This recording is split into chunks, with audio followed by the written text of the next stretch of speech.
la deuxième partie de la vidéo pour le rack, dans le fond, Spider Extra Shad. Dans le fond, on va l'installer aujourd'hui. Fait que je vais vous montrer comment installer le rack.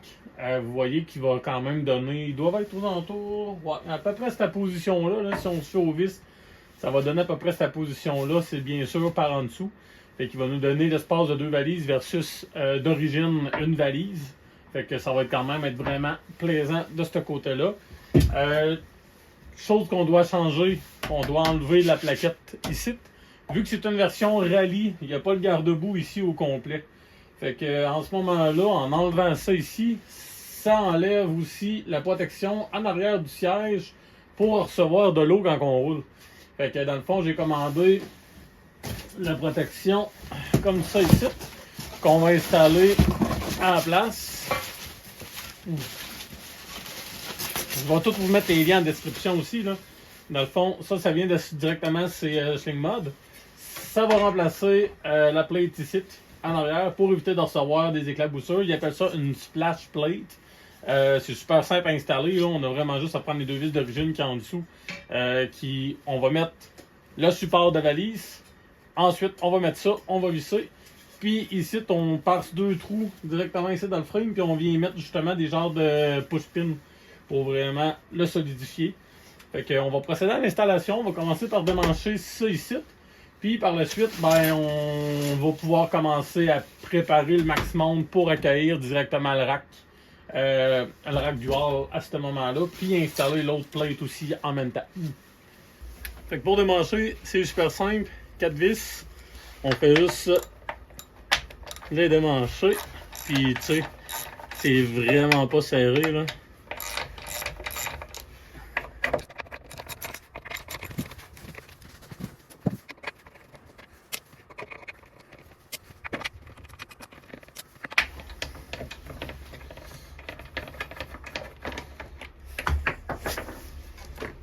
Par la suite, je vous conseille de démancher le siège ici.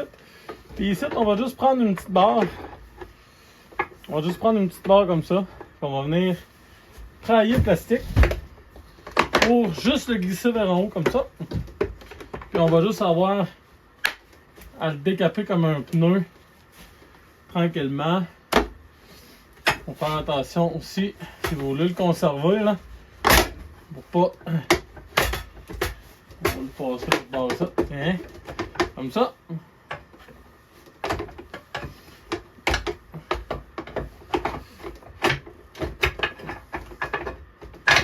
Même je pense que ça va être mieux par ici. Parce qu'il faut juste se le pincer comme ça ici un peu. Pour pouvoir le sortir.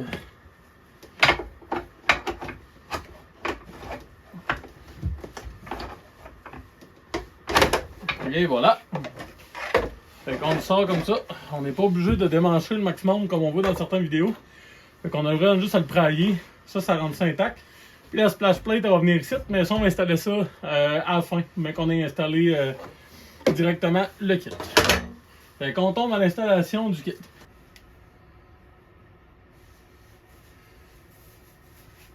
Un coup que tout est enlevé, là, il demande de passer avec une mèche 1/4 dans les trous existants ici, bord en port dans le fond du max mount. Les vis vont servir pour solidifier encore plus le rack versus juste les petites vis de 6 mm ici.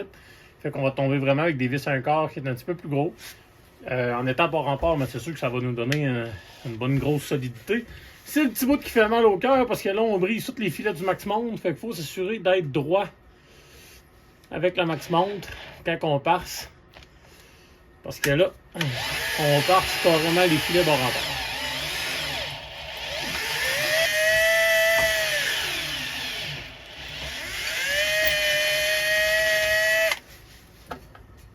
Tiens, premier trou est fait. Pour le deuxième, ça va me prendre une batterie. Parce que sinon je me rendrai pas loin que ça. Bon, batterie neuve.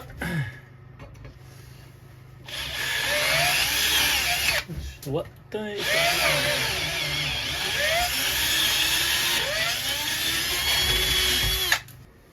Bon, on en est à l'installation. Surtout, pas oublier, mettre du Loctite sur vos vis. Moi, j'en ai déjà mis. Fait que j'ai mis les vis. Puis là, il va rester la partie assez dure parce que c'est quand même pesant. Fait qu'on va essayer de faire ça.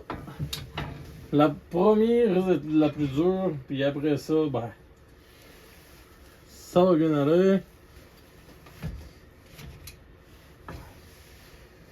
Tiens. Ce qu'on va faire, on va juste rapprocher les vis. Mais on ne sera pas final. Fait qu'on est rapproché, on n'est pas serré. On va juste amancher les deux autres vis. Bon, pour la splash plate, c'est le même principe dans le fond, même chose, Loctite. Puis on va venir visser la première vis comme ça. Puis la deuxième, l'autre côté. Parfait. Fait que comme d'habitude, serré, mais sans exagération. Fait qu'on va commencer vraiment au spec minimum pour une botte de 6 mm.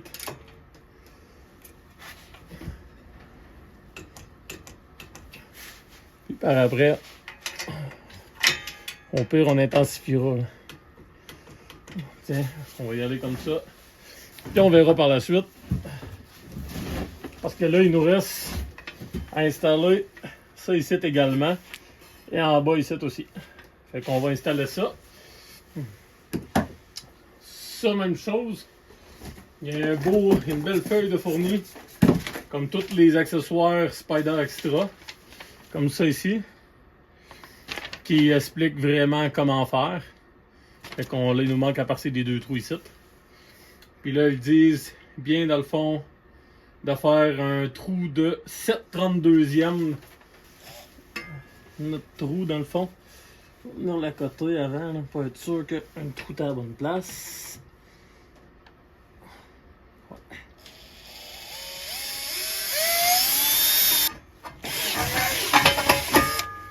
C'est qui est où? Fait que le premier trou il est fait. Un coup que les deux trous sont partis, il nous reste à mettre les choses comme ça ici.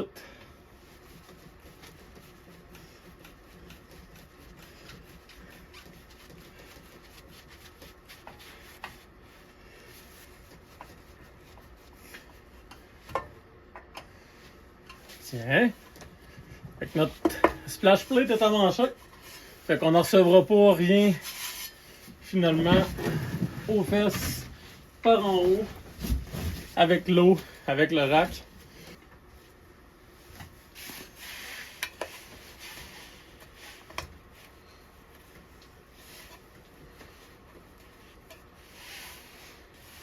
Tiens. Fait que pour le rack, dans le fond, c'est super simple. Un coup que c'est tout installé, là, c'est super bien solide. Ça vient vraiment avec des instructions comme ça. Fait que dans le fond, tu sais, vous voyez là, toutes les sites, les descriptifs, comment faire avec vraiment l'installation. La seule chose que je pourrais peut-être déplorer de ce qui manque, c'est justement les spec-torques un peu là, pour pouvoir aider les gens à installer ça comme du monde, là, comme on dit. Là. Mais sinon, regardez, c'est super simple. C'est vraiment installer, parser les vis ici de bord en bord, installer ce deux-là d'origine. La splash plate, justement, qui est ici, là, qui va venir nous protéger, justement, des éclaboussures. Fait que là, il me reste juste, dans le fond, j'ai mes valises Shad qui sont là, qui sont encore en boîte.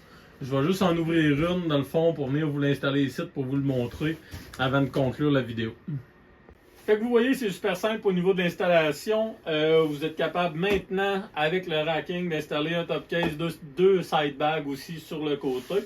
Pour moi, j'ai choisi les SH36. Je trouve la grosseur idéale. Un casse rentre aussi à l'intérieur. Fait que c'est vraiment les meilleurs box que vous pouvez avoir. Puis aussi facilement démanchable avec les prises 3P. Et également, si vous voulez mettre des valises Terra en aluminium, c'est aussi compatible avec les racks 4 points que vous avez aussi là-dessus. Les valises viennent avec d'origine des traits en carbone ici sur le côté. Mais sur le site de Shad, vous pouvez directement commander certaines couleurs différentes aussi si jamais vous n'aimez pas la couleur carbone. Autre chose, au niveau compatibilité, il y a le cache Max Mount compatible avec le rack. Il y a assez d'espace ici dans le fond pour laisser passer les bottes. Fait que ça, il n'y a aucune problématique. L'autre chose, le siège passager. Ce qui est très important à savoir, c'est que si jamais vous avez le dossier, le rack n'est pas compatible à moins qu'il y ait des modifications. Fait que si vous avez le siège seul, vous allez être capable sans aucune modification à cause des vis. Mais si jamais vous avez le dossier comme moi, à cause des vis, vous allez devoir faire 2 rainures chaque côté ici d'à peu près 12 mm de large comme ça, par 1,8 de profond, par à peu près 2 pouces et quart de long. Fait que là, ça va rentrer puis vous n'allez pas avoir de problème aussi à ce niveau-là. Fait que c'est quand même important à savoir parce que justement, si vous voulez garder votre dossier, c'est très important de machiner les rainures. Je vous conseille fortement de démancher le siège parce que c'est quand même, c'est pas de l'aluminium, c'est un acier trempé. Fait que c'est quand même extrêmement solide, ça fait beaucoup d'étincelles. Fait que démanchez, faites vos rainures, ramanchez. C'est vraiment les 2 petites vis ici à démancher. C'est vraiment super simple de ce côté-là. L'autre chose aussi qui est important à savoir, c'est au niveau de l'espace entre le rack et la roue arrière, l'aile dans le fond. Si vous avez la suspension d'origine avec l'ajustement 2 passagers, c'est sûr à 100% que vous allez toucher avec le rack. Parce que même d'origine, à 2 passagers, on peut toucher quand on pogne les grosses bosses. Fait qu'en ce moment-là, je vous conseille de durcir la suspension à cause du poids qu'on ajoute, ou de faire comme moi, ajouter un lift kit de 1,5 pouce qui va en ce moment-là limiter l'espace. Dans le fond, vous allez accoter sur le choc bumper avant d'aller accoter sur le pad en arrière. Fait que ça va vous laisser un jeu. Je vais vous montrer, là, je vais sauter sur la machine, puis vous voyez là l'espace qui reste encore, là, je pèse 220 livres. Puis, je suis capable de swinger la machine en masse. Vraiment, là, je suis à bout de bras, puis je swing la machine. Fait que vous voyez un peu ce que ça donne. Fait que ça, vous avez vu un peu l'espacement qui reste avec le lift kit, puis l'ajustement. L'autre chose qui est très important aussi, c'est de rester à l'écoute de votre machine après avoir l'installation, puis de transporter plus de bagages. Parce que le racker est conçu pour transporter une valise initialement à la base avec un passager. Il y a quand même un certain poids limité dû à la charge de la suspension. Si vous amenez le véhicule trop par l'arrière comme ça, l'avant va s'alléger puis vous allez commencer à louvoyer à haute vitesse. Fait que c'est très important à ce moment-là de resserrer votre suspension pour vraiment ramener votre machine un petit peu plus à l'équilibre comme ça, pour par la suite éviter justement le louvoiement de la machine. Fait que pas au niveau des risques, ben, je vous le conseille fortement de rester à l'écoute de votre machine. Ça a l'air niaiseux d'ajouter juste ça ici, mais ça tombe quand même sur le bout de la machine en effet porte-à-faux. Fait que ça rajoute du poids au loin au niveau de la suspension. Au moins, c'est un peu en avant de l'essieu, mais quand même. Fait que c'est ce qui conclut la vidéo. Si jamais vous avez des questions, surtout, gênez-vous pas, marquez-moi-les dans les commentaires, ça va me faire plaisir d'y répondre.